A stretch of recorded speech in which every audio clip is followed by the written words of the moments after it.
बिस्मिल्लाहिर्रहमानिर्रहीम। अस्सलाम वालेकुम। मैं हूं फ़हीम अख्तर, एक नए व्लॉग के साथ हाज़िर खिदमत हूं। नाज़रीन, इमरान खान साहब को जेल के अंदर एक और मर्तबा ब्लैकमेल करने की सबसे बड़ी और अहम कोशिश की गई है, लेकिन इस कोशिश में भी जो हुकूमत है उसको नाकामी का सामना करना पड़ा है। और इस कोशिश के बाद जब नाकामी हुई तो नाकामी का जायका या फिर नाकामी का जो इस टेस्ट इनको आया है, इसका असर ज़ायल करने के लिए इन्होंने जाली और मन घड़त किस्म की खबरें चलवाईं, जिसका मकसद तहरीक इंसाफ के अंदर से जो हिमायत हासिल की जा रही थी, इस्टेब्लिशमेंट को मिल रही थी, उसको बरकरार रखना था। अब ब्लैकमेल करने की आखिरी कोशिश क्या थी उसकी भी डिटेल आपके साथ शेयर करेंगे। और इमरान खान ने सरेंडर ना करने का फ़ैसला किया है और ये कहा है कि भाई आपके ख़िलाफ़ अब तहरीक चलेगी और आपके ख़िलाफ़ अब जंग होगी। ऐलान जंग का ऐलान कर दिया है जो खान साहब हैं उन्होंने। और अब लीड कौन करेगा वो मैंने अपने पिछले व्लॉग के अंदर भी बताया था। जुनैद अकबर के साथ से बड़ी उम्मीदें तो खान साहब को वाबस्ता हैं, लेकिन जुनैद अकबर उम्मीदों पर पूरा नहीं उतरेंगे। अल्टीमेटली खान साहब की जो बहनें हैं वो इस सारे प्रोसेस को लीड करेंगी। पाकिस्तान और इंडिया के दरमियान जो जंग हुई, इस जंग का सबसे बड़ा जो फ़ायदा हुआ वो हमारी एस्टेब्लिशमेंट को हुआ। इसका सबसे बड़ा फ़ायदा हमारे रियासती इदारों को हुआ, क्योंकि एक बिखरी हुई कौम, एक यूँ कह सकते हैं कि एक तकसीम शुदा जो कौम थी पॉलिटिकल मामलात के अंदर, या फिर जो सियासी सूरत हाल है, या फिर 8 फरवरी 2024 के इलेक्शंस के बाद जो पाकिस्तानी बिखरे हुए थे, या यूँ कहें कि हमारे इदारों के साथ उनके ऊपर उनको तनकीद की जाती थी, और यही तनकीद की वजह थी कि पाकिस्तान के अंदर सोशल मीडिया बिलखुसूस एक्स जो है वो बैन किया गया। लेकिन इंडिया पाकिस्तान तनाव शुरू हुआ और इस तनाव के बाद पाकिस्तान में जो इस्टेब्लिशमेंट है उसने या फिर हमारे जो दिफाई इदारे हैं उन्होंने इंडिया को मुंह तोड़ जवाब दिया। और इमरान खान साहब ने भी और बाकी जमातों के जो सरबराहान हैं उन्होंने भी खुलकर पाकिस्तान के दिफाई इदारों का भरपूर साथ देने का ऐलान किया, और पाकिस्तान का जो मौक़िफ़ था वो दुनिया के सामने और बिलखुसूस भारतीय नैरेटिव का काउंटर किया। और इस काउंटर करने में सबसे जो कलीदी किरदार था, इसमें कलीदी किरदार आप मतलब ये कि आप चाहे आप हामी हैं या फिर मुखालिफ हैं, कलीदी किरदार पाकिस्तान तहरीक इंसाफ का था, पीटीआई के सोशल मीडिया वर्कर्स का था, उनके एक्टिविस्ट्स का था। और यही वजह है कि अब इस चीज़ को, एक कौमी इत्तेफाक को, एक कौमी दिफा के मामले के ऊपर अब जो पीटीआई मुखालिफिन हैं वो इसको एक तरीके से पोर्ट्रे कर रहे हैं जैसे कि एस्टेब्लिशमेंट जो है वो दोबारा उस मकबूलियत के अपने अरूज के ऊपर पहुंच चुकी है, जो किसी दौर में वाकई में समझी जाती थी कि एस्टेब्लिशमेंट जिसके ऊपर हाथ रखती है अवाम भी उसको वोट दे देते हैं, या एस्टेब्लिशमेंट जिसको सपोर्ट करती है बस वही कामयाब हो जाते हैं। और जो इस सारे प्रोसेस को अब ये जोड़ा जा रहा है कि इमरान खान की मकबूलियत डाउन हो गई है, पीटीआई की मकबूलियत ख़त्म हो चुकी है और एस्टेब्लिशमेंट की मकबूलियत आगे आ गई है। पहली बात तो ये कि जो जंग की सूरत हाल के बाद चीज़ें डेवलप हो रही हैं, ये फौरी रिएक्शन है, ये फौरी रिएक्शन है। हो सकता है मेरी इस गुफ्तगू के बाद कुछ इश्यूज़ पैदा हों, लेकिन ये आर्जी है, ये मकबूलियत आर्जी है। एक चीज़ जहन में रख लीजिए कि इस वक्त जो इस्टेब्लिशमेंट को हिमायत मिली हुई है, या जो इस्टेब्लिशमेंट की जो मकबूलियत अपने अरूज के ऊपर पहुंची हुई है, ये आर्जी है। 1 महीना, 2 महीने, 3 महीने, 6 महीने जब तक पाकिस्तान और इंडिया के दरमियान टेंशन रहेगी, जब तक ये मीडिया के ऊपर चीज़ें चलती रहेंगी और नया इशू तब तक नहीं आता, तब तक ये चीज़ें बरकरार रहेंगी। या फिर यूँ कहें कि जब तक ये जो पाकिस्तान का जवाब था 10 मई वाला, इसका टेस्ट मौजूद रहेगा, तब तक इनकी बात होती रहेगी। जैसे ही ये टेस्ट ख़त्म होगा, हालात नॉर्मल होंगे, लोग भूल जाएंगे।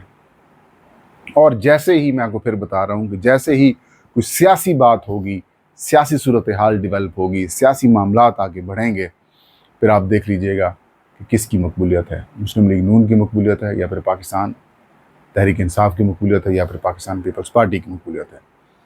अभी मैं तो ये ज़्यादा दूर की बात नहीं कर रहा, चंद दिन बाद आप देखेंगे जब बजट आएगा, बजट के बाद जब महंगाई होगी, जब फंड्स बढ़ाए जाएंगे, अखराजात ज़्यादा होंगे और उसके बाद बिजली की गर्मियों में बिल आएंगे, तो फिर वो सारी जो मकबूलियत है वो आपको दरिया बुर्द, समुद्र बुर्द होती हुई दिखाई देगी। तो ये सोच कर लोग बैठे हुए हैं कि अब हमारी मकबूलियत हो गई है, लिहाजा अब इमरान खान साहब को हमने ब्लैकमेल करना है। इमरान खान साहब को हमने ब्लैकमेल करना है। उनको भी अंदाज़ा है, जो ये सारी हरकतें फरमा रहे हैं, उनको भी ये अंदाज़ा है कि उनकी ये जो मकबूलियत है ये आर्जी साबित हो सकती है अगर उन्होंने पाकिस्तान तहरीक इंसाफ को इंगेज ना किया या फिर इमरान खान को इंगेज ना किया। अगर वो इमरान खान को इंगेज कर लेते हैं तो फिर तो मामला बेहतर हो सकते हैं, क्योंकि उनको भी पता है कि पाकिस्तान का सबसे जो बड़ा सर्वे 8 फरवरी 2024 को हुआ, उसमें पाकिस्तान तहरीक इंसाफ को तकरीबन 80 से 85% पाकिस्तान के अवाम ने वोट दिया है। तो वो जानते हैं कि उनकी हिमायत हासिल करना बहुत बहुत ज़रूरी है।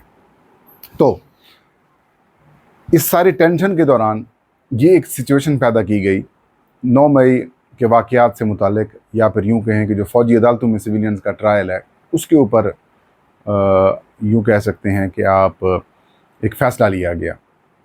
वो फ़ैसला ले लिया गया। फ़ैसला लेने के बाद फिर खान साहब को जो है वो इस केस के ज़रिए ब्लैकमेल करने की कोशिश की गई। ज़ाहिर है खान साहब का 3 अंदाज में आप यूँ कह सकते हैं कि जो ट्रायल है वो किया गया, मीडिया ट्रायल किया गया। पहला उनको कहा गया कि इमरान खान जो हैं वो अखलाकी करप्ट हैं। इद्दत केस में उनको अखलाकी मजहबी करप्ट करार दे दिया गया। दूसरे केस के जो केस था उसमें ये कहा गया कि खान साहब जो हैं वो मालियाती करप्ट हैं, तोशाखाना वाला केस आ गया उनका। तीसरा जो केस आया उनके ख़िलाफ़ वो था रियासती करप्ट का, कि आपने साइफ़र वाले मामले के ऊपर पाकिस्तान के रियासती मफादात के ख़िलाफ़ काम किया, लिहाजा आप रियासती करप्ट हैं। ये पैटर्न आया खान के ख़िलाफ़। फिर जब ये सारा कुछ ख़त्म हुआ, फिर खान साहब की मिसेस को गिरफ़्तार कर लिया गया, उनको जेल में डाल दिया गया, कमज़ोर किया जाए। फिर खान साहब के भांजे को गिरफ़्तार कर लिया गया, खान साहब की बहनों को भी गिरफ़्तार किया गया।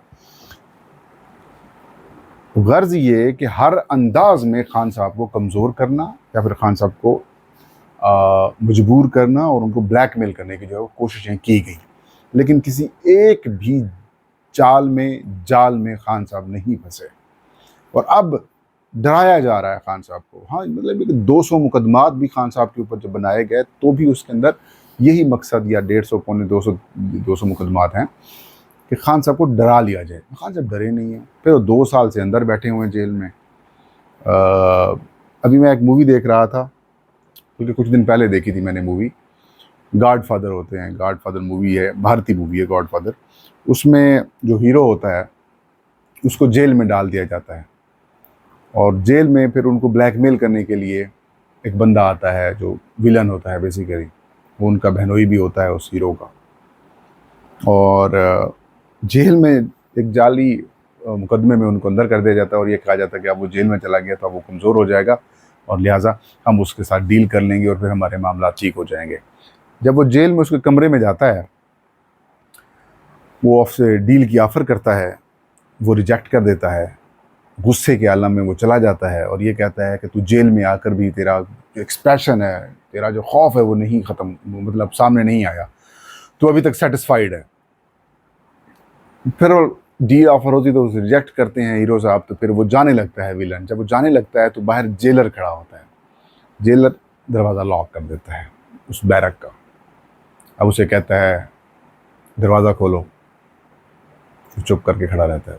फिर दोबारा कहता है कि दरवाज़ा खोलो, ज़ोर से चीख के कहता है दरवाज़ा खोलो, तो चुप रहता है। फिर तीसरी दफ़ा जब वो कहता है तो फिर वो जेलर उस हीरो को देखता है जो जेल के अंदर बैठा होता है। वो फिर कहता है कि खोल दो, फिर उसे खोल देता है दरवाज़ा। जेलर दरवाज़ा फिर खोलता है। तो इसका मतलब ये हुआ कि वो जेल के अंदर बैठ के भी वो जो आज़ाद थे उनसे ज़्यादा ताकतवर था। तो खान साहब की भी यही सूरत हाल है। हर तरह से इनको ब्लैकमेल करने की कोशिश की गई, हर तरह से खान साहब को डील की ऑफ़र्स करने की कोशिश की गई, लेकिन खान साहब इनकारी हैं। और अब जो सबसे बड़ी आप उसे कह सकते हैं कि ब्लैकमेलिंग की जो कोशिश है वो यही है कि खान साहब, आपने अगर हमारी बातों के ऊपर ना माना, बातें क्या हैं, बातें वही पुरानी हैं, वही पुरानी है। अब ये खान को बराह रास्त नहीं की गई, खान को इनडायरेक्टली बातें हैं वो कराई गई हैं, अल यमीन के ज़रिए, बैरिस्टर गौहर के ज़रिए, या फिर पाकिस्तान तहरीक इंसाफ के कई और रहनुमा हैं उनके ज़रिए, या फिर जो बीच में मीडिएट करने वाले लोग हैं उनके ज़रिए कि खान साहब आप माफ़ी मांग लें 9 मई के वाक़यात के ऊपर, खान साहब आप जो हैं वो चुप करके इस हुकूमत को तस्लीम करें और मुज़ाकरात इन्हीं हुकूमत के इसी के साथ करें और इस सिस्टम को एक्सेप्ट करके अगले 5 साल तक चलने दें, फिर जब इलेक्शन होंगे तब देखा जाएगा। तो खान साहब तो बिल्कुल इनको रिजेक्ट करते हैं। और अब जो 9 मई की आड़ में देखें, अगर आपने खान साहब हमारी बातें ना मानी तो हम आपको 9 मई के अंदर जो है वो फंसा देंगे, फिर आपको सज़ा देंगे, फिर जी आपका पॉलीग्राफिक टेस्ट करा लिया जाता है, इस दौरान जंग वाली सूरत हाल पैदा होती है। अब उसके ज़रिए भी आड़ में कोशिश की जाती है, लेकिन खान साहब ने इस ब्लैकमेलिंग की कोशिश को भी रिजेक्ट कर दिया है, क्योंकि वो कहते हैं कि भाई चलाओ, तहरीक चलाओ, पीछे नहीं हटना, ऐलान जंग है, कोई बात नहीं माननी इनकी। और कुछ दिन बाद जब सिचुएशन और इवेंट्स चेंज होंगे, जब सियासी मामलात के अंदर इनकी मुदाखलत शुरू हो जाएगी दोबारा, अभी भी है, तो फिर उसके बाद कहानी बिल्कुल ख़त्म हो जाएगी और फिर आप लेके बैठे रहिएगा सुहेल वड़ायत साहब, हसन अयूब साहब, वो अब्बासी हैं, क्या नाम है उनका, वो अंसार अब्बासी साहब, वो लेके बैठे रहें, मतलब बाकी भी जितने इस वक्त उनके गोद के अंदर बैठे हुए सियासी वो मीडिया पर्सन्स हैं या जर्नलिस्ट हैं, फिर वो गोद में लेके बैठे रहिएगा, आप अपनी लेके बैठे रहिएगा कि मकबूलियत कहाँ पहुँच गई, फिर देख लीजिएगा कि मकबूलियत कहाँ जाती है। आज भी साफ शफाफ, इसी वक्त आज भी साफ शफाफ मुनसफाना इंतखाबात अगर कहीं हो जाते हैं, साफ शफाफ मुनसफाना गैर जानिबदाराना इलेक्शन हो जाते हैं जिसके अंदर इनकी मुदाखलत ना हो, जो फॉर्म 45 वही फॉर्म 45 जारी हो, वही फॉर्म 47 जारी हो, मैं आज भी गारंटी से कहता हूँ कि आज दिन इलेक्शन हो जाए, पाकिस्तान तहरीक इंसाफ 200 से ज़्यादा नशिस्तें कौमी असम्बली में जीत जाएगी, 2/3 मेजॉरिटी से भी ज़्यादा होगी उसकी जमात, उसकी नशिस्तें। क्या बात करते हैं कि ये हो गया वो हो गया। तो खान साहब ने बड़ी वाज़ेह तौर पर पार्टी को हिदायत दे दी हैं कि एहतजाज करना है, तहरीक चलानी है, इनका किसी किस्म की बात में नहीं आना, अगर कोई मुज़ाकरात करते हैं तो मुल्क के लिए करने के लिए तैयार हूँ, बसूरत दीगर बाकी जो भी ये ऑप्शन इख्तियार करते हैं ऐसा कोई ऑप्शन नहीं आएगा। और वाकई हकीकत में खान साहब की रिहाई का वाहिद और आखिरी ऑप्शन इस वक्त राइट नाउ यही है कि आप एहतजाजी तहरीक चलाएँ, इनको कमज़ोर करें, इनको परेशान करें, इनको पोलिटिकली कमज़ोर करें। जब तहरीक चलाएंगे, खौफ पैदा होगा हुकूमती हलकों में, बातचीत शुरू हो जाएगी, और बातचीत जब शुरू हो जाएगी तो हो सकता है कि विन विन सिचुएशन जो है पैदा हो जाए। ये था आज का वीलाग। फ़हीम अख्तर को इजाज़त दीजिए। अल्लाह हम सबका हामी नासिर हो।